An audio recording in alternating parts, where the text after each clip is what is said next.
என்னவளே அடி என்னவளே எந்தன் இதயத்தை தொலைத்து விட்டே. டேய் ராமச்சான், நீ எப்ப வந்த? இப்ப எல்லாம் யாரு வாரா யாரு போறான்னு உனக்கு தெரிய மாட்டேங்குது. அப்படி என்ன ஒத்தையில யோசிச்சுட்டு இருக்க? சும்மா தான்ல இருக்கேன். சும்மா இருக்குதியா? என்னமோ யோசிச்சுட்டே இருக்க மாதிரி இருக்கே. அப்படியெல்லாம் இல்ல. சும்மா சொல்லு, ஏன்டா எதுக்கு மறைக்கிய? என்ன சொல்றதுன்னே தெரியலமா. என்ன மர்லின்? டாக்டர், அவங்க எப்படி இருக்காங்க? நல்லா இருக்கா. பெயின் எல்லாம் இப்ப பரவாயில்லையா? ஆமா, நல்லா தான் இருக்கா. இனிமே இன்னொரு இன்ஜெக்ஷன் உண்டு. ஆமா மர்லின். நீங்க பிஸியா இருந்தீங்கன்னு சொல்லுங்க, நானே வீட்டுக்கு போய் போட்டுறேன். இல்ல, நானே போட்டுடலாம். ஏன்னா அவங்களுக்கு இன்ஜெக்ஷன்னா ரொம்ப பயம். ஆனா உங்க முன்னாடி பயமே இல்லாத மாதிரி காமிப்பாவ. நல்லா பாத்துக்கோங்க டாக்டர், உங்க மேல உயிரே வச்சிருக்காங்க. சரி டாக்டர், இதை கேட்டுட்டு போலான்னு வந்தேன். நான் வாரேன். சரி மர்லின். அச்சா, என்ன நடக்குதுங்க? ஏம்பல பல்லெல்லாம் தெறிக்க மாதிரி சிரிச்சுக்கிட்டு இருக்க? இல்ல, நானும் வந்த நாள்ல இருந்தே பாத்துட்டே இருக்கேன். அந்த பொண்ணு ஒண்ணு பார்த்தாலே 10 அடி பையன் தடிச்சுக்கிட்டு ஓடுவா. இப்பெல்லாம் அவளா வந்து உன்கிட்ட பேசிட்டு இருக்கா. ஒருவேளை அந்த பொண்ணுக்கு ஒண்ணு பிடிச்சிருக்கோ? ஏய், லூசு தனமா பேசாத. மூட மாத்தலான்னு சொன்னே, வேற ஒண்ணும் இல்ல. ஸ்டாஃப பத்தி எல்லாம் கிண்டல் கூட தப்பா பேசாத மச்சான். அடி பல்லெல்லாம் உடைச்சிருவோம் பாத்துக்கா. சரிடே, நீங்க ஒரு உத்தம புத்திரரு, விட்டுருங்க. சரி, என்னத்துக்கு சோகமா இருக்கேன்னு சொல்லு. வினீத், சாரா இருக்காலாம். ஆமா. அவ வீட்டுல ஏதோ பிரச்சனை போல. பிரச்சனையா? என்னடா சொல்ற? இப்பதானே கல்யாணம் எல்லாம் ஆச்சு. அவ ஹஸ்பண்ட் ரோஹித் வேற போலீஸ் எல்லாம், அவரால் ஏதாவது பிரச்சனையா? இல்ல வினித், ரோஹித்துக்கு ஒரு அத்தை இருக்காங்கல்ல, அவங்களுக்கு ஒரு பொண்ணு உண்டு. அந்த பொண்ணை கூட நம்ம ரோஹித்துக்கு கல்யாணம் பண்ணி வைக்கலாம்னு ஆசைப்பட்டிருக்காவ. ஆனா ரோஹித்துக்கு தான் அந்த பொண்ணை பிடிக்கல போல. சின்ன வயசுல இருந்தே நான் தூக்கி வளர்த்த பொண்ணு, எனக்கு அப்படி எந்த ஆசையும் இல்ல அப்படின்னு சொல்லியிருக்காரு. சரி, இப்பதான் கல்யாணம் ஆயிட்டுல, இப்ப என்ன பிரச்சனையா? இப்ப அந்த பொண்ணு அவங்க அம்மாவும் சாராவை ஏதோ கொடுமைப்படுத்துற மாதிரி இருக்கு. கொடுமைப்படுத்துறாங்களா? ஆமா, மாறி காஃபி எல்லாம் சாராக முகத்துல கொட்டிருக்காங்க. ஐயோ, ரோஹித் எதுவும் கேட்கலையா? இல்லல, ரோஹித் வந்து சாராக்கு தான் சப்போர்ட் பண்ணிட்டு இருக்காராம். வீட்டுல நல்ல சண்டையெல்லாம் நடந்திருக்கு போல. அவங்க இங்க வந்தே 2 நாள் ஆகுது. உங்க யாருக்கும் எதுவும் தெரியாதா? இந்த பிள்ளை ஒரு வார்த்தை யார்ட்டையும் சொல்ல மாட்டேங்குதுல. மாறி நானே எப்படி தெரியுமா கேட்டேன், என்னட்டையோ எங்க வீட்டுல உள்ளவங்கள்ட்டயோ இதை பத்தி எதுவுமே சொல்லக்கூடாது அப்படின்னு ரோஹித் பேசிட்டு இருந்தா. அதை வச்சுதான் நானே கண்டுபிடிச்சேன். ரொம்ப வருத்தமா இருக்கு. சரி, எல்லாம் போக போக சரியாயிரும். அது மட்டும் இல்ல வினித், வேற என்ன? அவங்க சொல்லு, என்ன? அவங்க சும்மா பேரளவுல தான் ஹஸ்பண்ட் அண்ட் ஒய்ஃப். புரியல. வெளியில நமக்கு தான் ஹஸ்பண்ட் அண்ட் ஒய்ஃபா நடந்துக்கிட்டியாவ. அவங்க 2 பேரும் இன்னமும் வாழவே தொடங்கல. என்ன செஞ்சு சொல்ற? ஆமா வினித், எனக்கும் பிரியாக்கும் கல்யாணம் ஆகுறது வரைக்கும் எதுவும் வேண்டான்னு சாரா கண்டிஷன் போட்டிருக்கா. அதுக்கு அவரும் எதுவும் சொல்லலையா? என்ன பிள்ளையா இப்படி இருக்கா? எனக்கு என்ன பண்றதுனே தெரியல. இப்ப ரோஹித் சப்போர்ட்டா இல்லாம இருந்திருந்தா கூட சாராவை இங்க கூட்டு வந்துடலாம். அவரு சப்போர்ட்டா இருக்காரு. அப்புறம் என்ன? இல்ல வினித், நான் அப்படியெல்லாம் பாத்துட்டு இருக்க முடியாது. அவங்க அண்ணா உயிரோட இருந்திருந்தாருன்னா இந்த பிரச்சனைக்கு ஒரு தீர்வு கண்டிருப்பாருல. அவர் இடத்துல இருந்து நான் தான் வினித் இதை சரி பண்ணணும். ஹஸ்பண்ட் அண்ட் ஒய்ஃபுக்கு நடுவுல சண்டைனா நம்ம 3வது மனுஷங்க போறது தப்பு. இது வீட்லயே அந்த பிள்ளையை கொடுமைப்படுத்தியாவண்ணா. இதுக்கெல்லாம் என்ன தீர்வுன்னே தெரிய மாட்டேங்குது. சரி, நீ போட்டு குழப்பிட்டு இருக்காத. இதுக்கெல்லாம் தீர்வு ஒன்னே ஒண்ணுதான். உனக்கும் பிரியாக்கும் கல்யாணம் ஆகுறது மட்டும்தான். உங்க 2 பேருக்கும் கல்யாணம் ஆனாலே அவங்க லைஃப ஸ்டார்ட் பண்ணிடுவாங்க. அவங்க 2 பேரும் ஹஸ்பண்ட் அண்ட் ஒய்ஃபா வாழ ஆரம்பிச்சிட்டாலே ரோஹித் தன்னோட பாதின்னு சாராக்கு புரிஞ்சிடும். அது மட்டும் அவளுக்கு தோண்டிட்டுனா அதுக்கப்புறம் பிரச்சனையை அவளே சமாளிச்சிருவா. நீ வருத்தப்பட்டு இருக்காத. சீக்கிரம் பிரியாக்கும் உனக்கும் கல்யாண வழியை மட்டும் பாரு. அவ 2 பேரும் சேர்த்து வைக்கணும்னா இதுதான் வழி. என்ன அப்படி லுக் விட்டுட்டு இருக்க? இல்ல, சஞ்சய் டாக்டரும் வினித் டாக்டரும் தனியா பேசிட்டு இருக்காவ. நீ என்ன நடுவுல நந்தி மாதிரி உள்ள போயிட்டு வர? நந்தியா? கவிதா, நான் எதுக்காண்டி தெரியுமா உள்ளாடி போனேன்? அந்த பொண்ணு எப்படி இருக்கான்னு கேட்கறதுக்காண்டி போனேன். நீ 2 நாள் லீவு கண்டியா? இங்க என்னெல்லாம் நடந்து தெரியுமா? டாக்டர் கல்யாணம் பண்ண போற பொண்ணுக்கு ஆக்சிடென்ட் ஆச்சு, அதானே? ஆமா கவிதா, நீ தான் லீவ்ல இருந்தியே, உனக்கு எப்படி தெரியும்? ஹாஸ்பிடல்ல அவங்க ஜோடியை பத்தி தான் பேசிட்டு இருக்கு. ஆமா கவிதா, அந்த பொண்ணு என்ன தாங்குன்னு தாங்கியார் தெரியுமா? சுப்பா, அதே கல்யாணம் எப்படா நடக்கான்னு இருக்கு. நம்மளெல்லாம் கூப்பிடுவாங்களா? ஆமா, ஹாஸ்பிடல் ஸ்டாஃப் எல்லாம் கூப்பிடாம விட்டுருவாரா? பரவாயில்லையே, எப்ப பார்த்தாலும் டாக்டர் பார்த்தாலே புரிஞ்சு தள்ளிட்டு இருப்ப. அது அப்ப இப்ப ஒரு பையன் எனக்கு வந்து ப்ரப்போஸ் பண்ணா நான் எல்லாம் எப்பவே அக்செப்ட் பண்ணி கல்யாணம் பண்ணி இந்நேரம் குழந்தை குட்டின்னு இருந்திருப்போம். அப்படியே லைஃப்ல செட்டில் ஆயிருப்பேன் தெரியுமா? அப்படியே கனவு கண்டுட்டிரு. ஏதாவது ராஜகுமாரன் உன் கனவுல வந்து ப்ரப்போஸ் பண்ணுவாவ. அதுவும் ஒரு நாள் நடக்கதான் போகுது பாரு. நடந்தா சந்தோஷம் தாமா. அதெல்லாம் சரி, நீ நிஜமாவே சாராக்கு அண்ணனா மாறிட்ட போல. நீ சொன்னாலும் சொல்லாட்டாலும் நான் அந்த குடும்பத்துக்கு பையன் தான். ஒரே குடும்பத்துல இருந்து பொண்ணா இலவசம், பையங்கிற அங்கீகாரமா இலவசம். பத்தியா? யோசிச்சு பாரு மச்சான், நாம எல்லாம் எத்தனை இடத்துல ரத்த தான முகாம் வச்சிருப்போம். 10 பேர்ல ஒருத்தர் வந்து பிளட் கொடுத்தாலே பெருசு. கரெக்ட் தான். எவ்வளவு கண்தான முகாம் நடத்தி இருப்போம். செத்து போனதுக்கு அப்புறம் யாராவது வந்து என் பேரை சொல்லி சஞ்சய் தூக்குங்கானோ இல்ல டாக்டரை தூக்குங்கானோவா சொல்லுவாவ. பாடிய தூக்குன்னு தானே சொல்லுவாவ. மண்ணுல போட்டு பூத்துனாதான் பெட்டி கரையெல்லாம் அரைச்சதுக்கு பிறகு நம்ம அவனை அரிக்கலான்னு புழுவெல்லாம் காத்துக்கிட்டு இருக்குமா? ஒரே வாரத்துல இந்த உடம்பு கூட இருக்காது. செத்ததுக்கு பிறகு நான் டாக்டரும் கிடையாது, எனக்கு பேரும் கிடையாது. அப்படியே இறந்து போயிட்டா கூட உடல் உறுப்பை டொனேட் பண்றதுக்கு யாராவது மனசால வராவலாம். அதை விடு, செத்ததுக்கு அப்புறம் ஒரு சின்ன லென்ஸ் தான், அதை கொடுக்கறதுக்காவது மனசு வருதா? இப்போ எல்லாம் நிறைய இடத்துல கண்தானம் பண்ணியாவ மச்சான். பண்றாவதான். கண்தானம் மட்டுமா, பிளட் டொனேட் பண்றது கூட ஃப்ரெண்ட்ஸ் டு சப்போர்ட்னு ஒன்னு இருக்குல்ல. டோனர்ஸ் அவங்களோட கான்டாக்ட் நம்பரே கொடுத்துருக்காவ.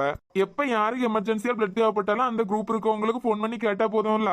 இல்லன்னு சொல்லல, கண்ணுக்கு தெரிஞ்சவங்களும் நிறைய பேர் இருக்காங்க, கண்ணுக்கு தெரியாதவங்களும் நிறைய பேர் இருக்காங்க. என்னையே எடுத்துக்கா, நான் எல்லாம் உயிரோட எழும்புவேன்னு எங்க அம்மா அப்பா நினைச்சாங்களா? ஆனா அந்த குடும்பத்தை பத்தியா, பையனை இழந்துகிட்டு நின்ன அம்மா அப்பா, புறவு பாட்டி, தம்பி, தங்கச்சி, அவருக்கு மேல உயிரே வச்சு அவரை கல்யாணம் பண்ண இருந்த என் பிரியா, எல்லாருமே சூப்பர்லாம். பிரியாக்காவது அவங்க மாமா உயிரோட இருக்கணும், ஆனா அவ ஆசைக்காக அவங்க ஃபேமிலியில எல்லாரும் ஓகே சொன்னாங்க பத்தியா. நான் எவ்வளவு நாள்லாம் வாழ போறேன்னு தெரியல, ஆனா எனக்கு இந்த உயிர் அவங்க போட்ட பிச்சை. செத்து போவதுக்கு இருந்த என் உயிரை அந்த குடும்பம் தான் திருப்பி தந்தாவ. என் மேலேயும் உயிரே வச்சிருக்கா பிரியா. நான் உயிரோட இருக்கிறது வரைக்கும் என் உடம்பு உயிர் எல்லாமே அவங்களுக்கு தான். பிரியா ஓகே சொல்லுவாங்களா? இன்னைக்கு நான் அவ கண்ணிலே பார்த்தேன் வினித். என்ன எந்த அளவுக்கு விரும்புறான்னு பார்த்தேன்.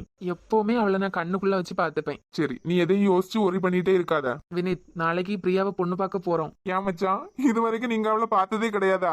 சும்மா ஒரு ஃபார்மாலிட்டிக்குல பூ வச்சுட்டு அப்படியே தட்டை மாத்திட்டு வருவாவ போல. என்ஜாய். புது மாப்பிள்ளைக்கு நல்ல யோகமாடா. இங்க பாரு, எல்லாம் நீதான் முன்ன நின்று நடத்தணும். எனக்குன்னு தம்பியோ அண்ணனோ யாருமே கிடையாது. நடத்திட்டா போச்சு. எடி, நான் கேக்குறதுக்கு உண்மையை சொல்லு. கேளு. இந்த முண்டக்கண்ணன் உனக்கு முன்னாடியே தெரியுமா? முண்டக்கண்ணனா? ஆமா, அதான் சீனியர்னு எல்லாரும் புலம்பி தள்ளிட்டு தெரியுதே. ஆதி எனக்கு எங்கிட்ட தெரியும்? நானும் உன் கூடல தானே ஃபர்ஸ்ட் இயர்ல சேர்ந்திருக்கேன். அவர் 4 வருஷம் இங்க தான் யூஜி படிச்சிருக்காரு. அவர் என்ன டிபார்ட்மெண்ட்னு கூட எனக்கு தெரியாது. டிபார்ட்மெண்ட் என்னன்னு உனக்கு தெரியாது, அப்படிதானே? ஐயோ இல்ல, எந்த பிளாக்னு தெரியாதுன்னு சொல்ல வந்தேன். நீ உருட்டுறதுலயே தெரியுது என்னமோ ஏதோ இருக்குன்னு.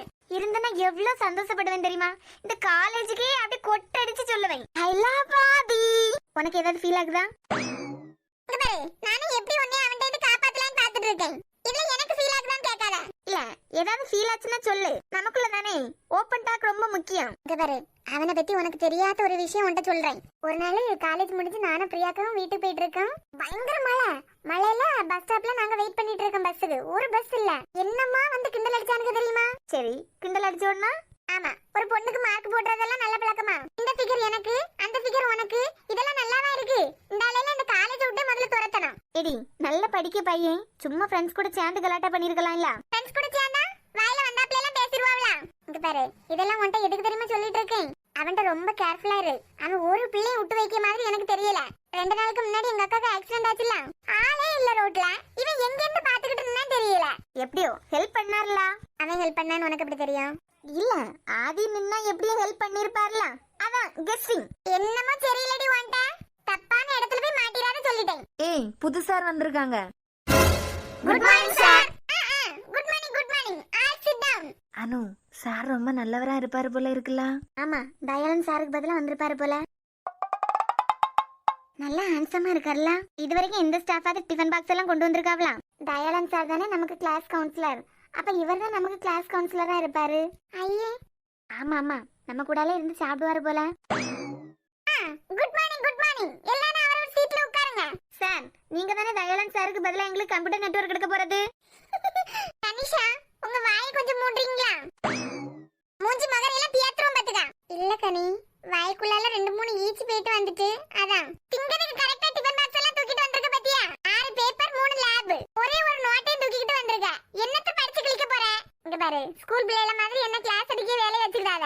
அடியே, இவன் தான் முழுமெண்டெல்லாம் இதுவெல்லாம் அதுக்கு மேலேயே எல்லாம் இருக்கு. ஆறு வாயை பிளந்துக்கிட்டு நிக்கத பாரு. இந்த சார் உனக்கு ஏற்கனவே தெரியுமா? மதான ஸ்டாஃபே கிடையாது, ஸ்டூடண்ட். இருந்து தொலை கீழ. இந்த குட்டிக்கு என்னதான் பிரச்சனை? 4 பேர் நம்மள பார்த்தா பொறுக்காது. சரி, தொடச்சிட்டேன் விடு. இல்ல, நான் தெரியாம தான் கேட்டேன். இவனை எந்த ஆங்கிள் பார்த்து சார்னு சொன்னேன்? கனி, ஏம்பல இங்க பாரு, என் பொறுமைக்கு ஒரு அளவு இருக்கு பாத்துக்க. என்னைய ஒரு லிமிட்டுக்கு மேல தான் நீ டேமேஜ் பண்ணிட்டு இருக்க. ஏற்கனவே டேமேஜ் ஆன டேங்கர் லாரி மாதிரி தான் இருக்க. இவளோ எல்லாம் உன்னை ப்ரொஃபசர் சொல்லிட்டான்னு சொல்லிட்டு துள்ளி குதிக்காத. போய் இடத்துல இரு. இந்த குட்டிக்கு மட்டும் ஒரு கால திமிர அடங்க மாட்டேங்குது.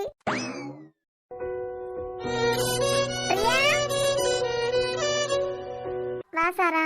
என்ன என்னமோ போட்டோயே பாத்துட்டு இருக்க? இல்ல, சும்மாதான். என்னன்னு சொல்லு. அழுதுட்டா இருந்த? இல்ல சாரா. சரி நீ என்னமா கிளம்பலையா? சாரி எல்லாம் அப்பவே எடுத்து வச்சிருந்தேன்ல, கட்டி விடணுமா? இல்ல எல்லாரும் கீழே வந்துட்டாவளே. சென்னன் வா, சாரியை கட்டிட்டு வா. நீ போ, நான் வரேன். பிரியா எல்லாம் ஓகே தானே? நேத்துல இருந்தே ஆளே ஒரு மாதிரி இருக்க. சும்மா ரூமை பூட்டி போட்டுட்டே இருக்க. மாறி மத்தியானம் 2-3 தடவை சஞ்சய் ஃபோன் பண்ணிருக்காரு.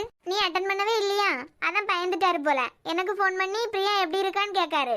தூங்கிட்டேன் சாரா. சென்னை கீழே வா. உன் மாமியார் வீட்டுல உள்ளவே வந்தாச்சுல்ல? குளிச்சுட்டேன். இனிமே துணியை மட்டும் மாத்திட்டு நான் வரேன். நீ போ. அப்படியே அழகா இருக்க. உன்னைய அப்படியே தூக்கிட்டு போனா தூக்கிட்டு போயிருவாரு. சரி நான் கீழே போறேன், நீ சென்னை வானா? என்னைக்கு நீ என்ன விட்டுட்டு போனியோ அன்னையில இருந்து என் சந்தோஷம் எல்லாமே போயிட்டு. அவர் அது சந்தோஷமா இருக்கட்டும். எல்லாம் முடிஞ்சு போச்சு.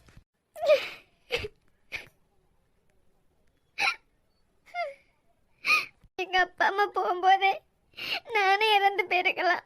இப்படி எல்லாருக்கும் பாரமா வந்து நிக்கேன். அனாத மாதிரி இருக்கு மாமா. யாருமே இல்லாத மாதிரி இருக்கு. யாரு சொன்னாலும் சொல்லாட்டாலும் நான் அனாத பிள்ளை தானே. இன்னும் 5 நிமிஷத்துல அவர் மனசே நான் சுக்கு நூறாக்க போறேன். கடைசி வரைக்கும் இந்த ரூமும் உன் போட்டோ மட்டும்தான் எனக்கு. வேற எதுவுமே எனக்கு உரிமை கிடையாது.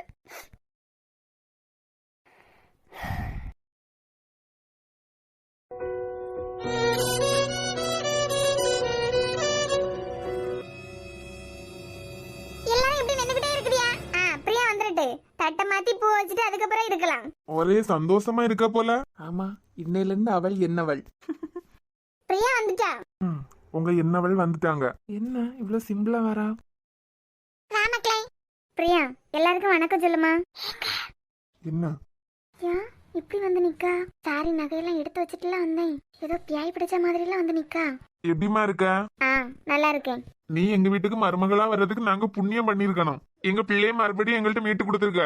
இனிமே எங்க பிள்ளையே எங்களுக்கு இல்லைன்னு நினைச்சிட்டு இருந்தோம். 2 பிள்ளைய பெற்றோம், ஒருத்தைய பறி கொடுத்துட்டோம். இன்னைக்கு தாமா உன்னைய நான் பாக்கேன். எப்பவும் சந்தோஷமா இரு. அங்கிள் அதான் பொண்ணெல்லாம் பார்த்து பொண்ணெல்லாம் பிடிச்சாச்சுல. இனிமே பூ வைக்க வேண்டியதான் பாக்கி. பூ வச்சுட்டு தட்டை மாத்திருவோம். ஒரு நிமிஷம். சொல்லுமா. எனக்கு உங்க பையனை பிடிக்கல. பிரியா பிரியா பிடிக்கலையா? பிடிக்கல. ஏமா நல்லா தானே பேசிட்டு இருந்தா, திடீர்னு என்னாச்சு? ஒரு பிள்ளை பேசிட்டு இருந்தா உடனே கல்யாணம் காது குத்துன்னு சொல்லிக்கிட்டு தட்டை தூக்கிட்டு வந்துருவீங்களா? பிரியா பார்த்து பேசு. பார்த்ததுனால தான் பேசிட்டு இருக்கேன். இப்படி ஹார்ட்லயே பிரச்சனை இருக்க ஒருத்தனை என் தலையில கட்ட பாக்குதியா இல்ல? பிரியா நீங்க அத்தாம்மா இவ்வளவு கோவப்படுதியா?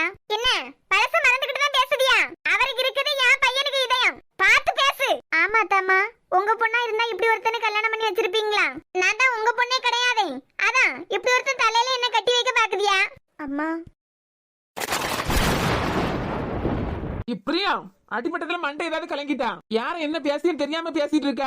எல்லாம் தெரிஞ்சனாலதான் பேசிட்டு இருக்கேன். ஏன் சாரகம் தானே மாப்பிள்ள பார்த்தாவ? இப்படியா குறை உள்ளவனே பார்த்து வச்சாவ? இல்ல இல்ல, அவங்க பொண்ணுன்னு வரும்போது மட்டும் நல்ல தேடி தேடி தானே கல்யாணம் பண்ணி வச்சாவ. என்ன பிரியா, உனக்கு அவனை பிடிச்சிருக்கான்னு சொல்லிக்கிட்டு தானே நாங்க கேட்க வந்தோம். அதான் இப்ப சொல்லிட்டேன்ல, எனக்கு யாரையும் பிடிக்கல. என்ன சிஸ்டர் இப்படி எல்லாம் பேசுறீங்க? எவ்வளவு சந்தோஷத்தோட வந்தாய். அவர் சந்தோஷத்துக்கு என் வாழ்க்கை தான் கிடைச்சதா? ஏன் மக்களே இப்படி எல்லாம் பேசிய? உனக்கு ஆசை இருக்குன்னு சொல்லிக்கிட்டு தானே வந்தோம். ஏன் உங்க பையனுக்கு வேற பொண்ணே கிடைக்கலையா? உங்களுக்கு வெக்கமா இல்ல? அவர் தான் ஆசைப்பட்டுட்டான்னு சொல்லிக்கிட்டு நீங்க தட்டையும் தூக்கிட்டு வந்திருக்கியா? வெளியே போங்க. பிரியா அம்மாவை பார்த்து பேசு, நான் மனுஷனா இருக்க மாட்டேன். ஆமாமா, ஊர் உலகத்துல இல்லாத அம்மா என்னைய கல்யாணம் பண்ண என் அப்பாவோட ப்ராப்பர்ட்டி, எங்க மாமாவோட சொத்து இதெல்லாம் கிடைக்கும் சொல்லிக்கிட்டு தானே உங்க அம்மா தட்டையும் தூக்கிட்டு வந்திருக்காங்க. ஏய் இத்தோட நிறுத்திக்கா. இதுக்கு மேல எங்க அம்மாவை பத்தி ஒரு வார்த்தை பேசுனேன்னு வைகி.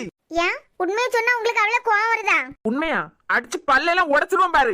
எனக்கு உன்னைய பிடிக்குங்கிற ஒரே காரணத்துக்காக எங்க அம்மா இங்க வந்து நிக்காவ. அவியல போய் தப்பா பேசிட்டு இருக்க.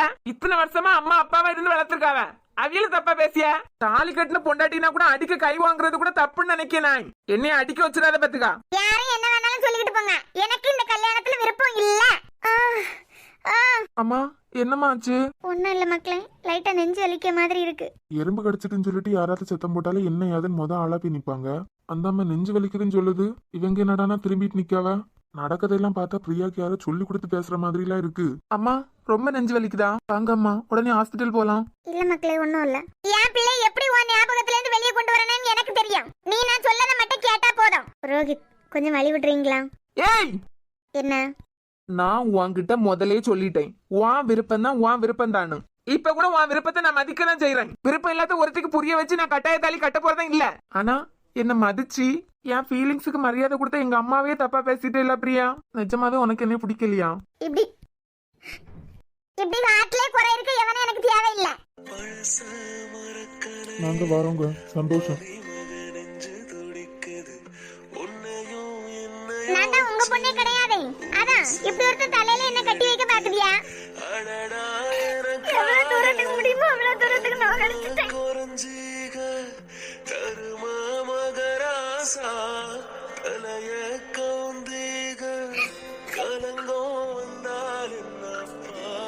இதுவரைக்கும் என்ன ஏன் ஒரு வார்த்தை கூட கூப்பிட்டதில்லை.